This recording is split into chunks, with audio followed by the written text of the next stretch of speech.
Before we conclude this video, have a little bit of an honorable mention. Yeah. You know what? And at first, like when we were talking about this guy, I guess I ignorantly thought, I was like, there's no way. Like, we're not gonna let that. That's not gonna happen. The Yankees are gonna let this guy go.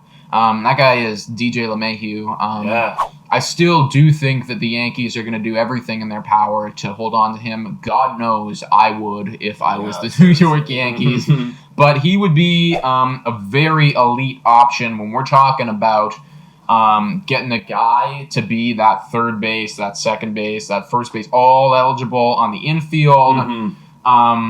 Wow, DJ Lemahieu would fit the freaking bill. And what's amazing about it, like I have a couple numbers here, just roughly off the top of my head of what he'd even command. You know, and it could look like a 3-year, $68-70 million deal. Like he's gonna command because Buddy's been leading the league in average for the last 2 years. Well, and that's the thing, man. Like when you hit like 800 as he does, it's like you're gonna get paid. Oh yeah. Like he is right up there. Like I remember we were talking about like who's the best leadoff man in the game, and I think we were, it was consistently last year going back and forth between Lemahieu and Tim Anderson. But like I do think Lemahieu is like right there, if not the guy.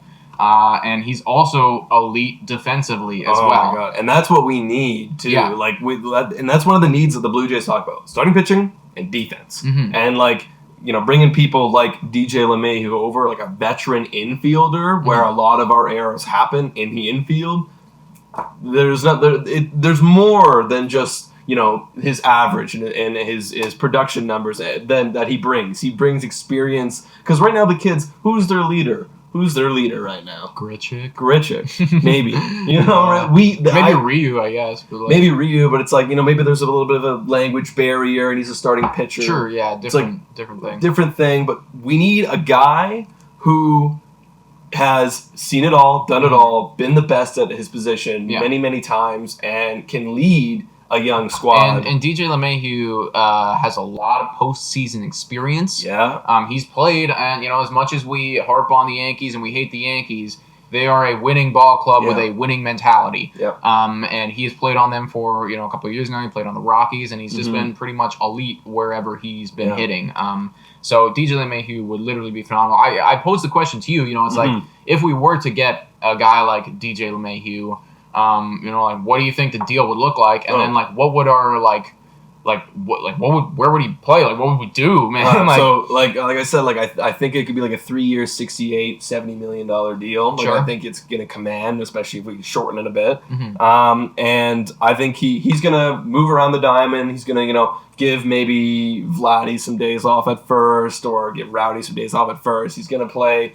And this is an interesting question. I think he's going to play a lot of second, because that's what he usually plays. Yeah. And Cavan's kind of like shifted over to that third base spot. So my guess is that LeMahieu would play second, Cavan would play third, because, Cavan could do everything he wants. I did read an article very recently talking about how they're thinking about maybe moving Vlad back to third. Yeah. And Vlad has been kind of like training the body up and seeing if he can't get himself in shape for that hot corner. He's lost 32 pounds in summer camp, so nice. That is very reassuring. Something that I'm looking forward to seeing is Vlad Jr. just looking absolutely shredded. Oh, I want to come in just like freaking like DK Metcalf. Full DK. That'd be ridiculous. Like, he did roids. It's like, how did this happen in like 6 months? Right. But man, like if we got DJ LeMahieu, I actually I don't want to drag this video out any longer, but it's like, where would he bat? Like would he be first, or would Biggio be first? See, I was like,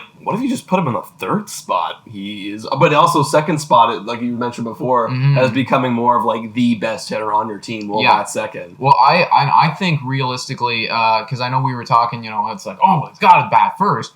But I'm thinking to myself, Biggio is an on-base specialist. Yeah. And let's face it, like his bat is not nearly as elite as DJ LeMahieu. So if you put Biggio first, get him going with the walks, get him on base, let's cash in with DJ's, 330 average that he provides, and like he could rack up the RBI numbers and he could rack up the run numbers. Yeah. If in that third spot you get Lourdes or Bo, whatever. Yeah, it'd have to be Bo, you'd think, and then like fourth would be Lourdes, and then Guerrero. Well, I don't know if it would be Bo actually, because it's like I feel like Bo's got more power than Gurriel. But Bo, like, I don't know. Like, I feel like we're building our team for Bo to be like the man. Like, he's the Tatis. So like that's why he's in the 2 spot. And it's like, well, now we have Lemahieu. Like, does Lemahieu take over Bo and then move Bo? The point is, guys, we literally have Hernandez, breakout candidate last year, batting 6. Yeah, I mean, which is messed up. Regardless of what it would be and whatever, it would be a very nice problem to have. Oh my god! And I would enjoy trying to solve it on the podcast. Yeah, right. And we definitely have a top 10 lineup at that point. Yeah. I mean, like we'd be looking very. And if Vlad could come out swinging like he's projected to do, and he's come out like we were talking today. You said he's been saying, "Hey man, I was embarrassed. I did not show up in the right form. No, he didn't. But I'm happy that you're acknowledging this now." Yeah. And he said, like when we're making comparisons of himself to Juan Soto, he's comparing himself to Tatis, and he's saying, "Hey, like these guys are performing elite because they're having elite work ethics, and I got to get there myself." And when Vlad came into this league, the ceiling was like a Juan Soto, like a Tatis. So if he was to come in and then start doing that stuff, then like that's unreal. Watch out. Blue Jays are absolutely going for the division title. Yeah.